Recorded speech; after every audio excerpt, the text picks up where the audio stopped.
ఉమ్మడి ఆదిలాబాద్ జిల్లా వ్యాప్తంగా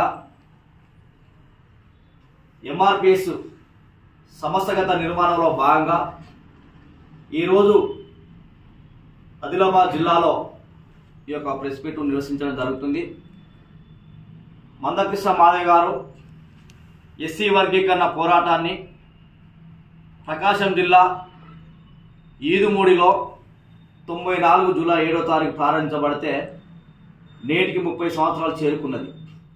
ఈ 30 ఏళ్ల పోరాటంలో ఏబిసిడి వర్గీకరణ అమలు చేయాలంటూ కాంగ్రెస్ పార్టీ అనేక సార్లు నివేదికలు ఇవ్వడం జరిగింది.